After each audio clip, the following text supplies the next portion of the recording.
અભય થઈને નિષ્પક્ષતાથી નિરપેક્ષ રીતે વાસ્તવિકતાનો અરીસો રૂપી સચોટ માહિતી લાવતો સત્યની સાથે અભય ટાઈમ્સ।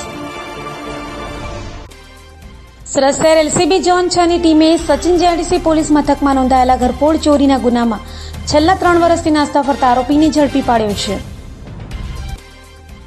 સુરત પોલીસ કમિશનર તથા સંયુક્ત પોલીસ કમિશનર સેક્ટર 2 નાઓએ નાસ્તા ફરતા આરોપીઓને શોધી કાઢવા આપેલી સૂચના મુજબ નાયબ પોલીસ કમિશનર ઝોન 6 રાજેશ પરમારના સીધા સુપરવિઝનમાં તેઓના માર્ગદર્શન અને સૂચના અનુસાર પીએસઆઈ પીઆર સંગાડાનાઓના નેતૃત્વ હેઠળ ઝોન 6 વિસ્તારમાં આવેલ પોલીસ સ્ટેશનના નાસ્તા ફરતા આરોપીઓને શોધી કાઢવા ઝોન 6 એલસીબીના પોલીસ માણસો અનાર્મ હેડ કોન્સ્ટેબલ દીપક કુમાર હરિસંઘ તથા અનાર્મ હેડ કોન્સ્ટેબલ ભગવાન પ્રકાશરાવ અને અનાર્મ હેડ કોન્સ્ટેબલ અનંત દિનેશચંદ્રનાઓને તેમના વિશ્વનીય સૂત્રો મારફતે મળેલ માહિતીના આધારે તથા ટેકનિકલ અને હ્યુમન સોર્સથી વર્કઆઉટ કરી સચિન જીઆઈડીસી પોલીસ મથકમાં ઘરફોડ ચોરીના ગુનામાં 3 વર્ષથી નાસ્તા ફરતા આરોપી મોહનકુમાર રામનેવલ ગુપ્તાને ઝડપી પાડ્યો હતો અને તેનો કબજો સચિન જીઆઈડીસી પોલીસને સોંપવાની તજવીજ હાથ ધરી હતી।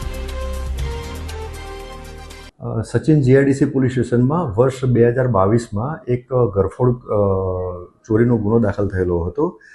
એ ગુનામાં કુલ 15 લાખની કિંમતનું 300 ગ્રામ ગોલ્ડ ડસ્ટ અને 7,75,000ની કિંમતનું ચાંદીનું ડસ્ટ એમ મળી અને 22,75,000 જેટલો મુદ્દામાલ ચોરી થયેલો હતો। આ જે ચોરી જે છે એ જીઆઈડીસી સેજ વિસ્તારમાં આવેલ પ્લોટ નંબર 42 કાનાણી ઇન્ડસ્ટ્રીમાં થયેલી હતી।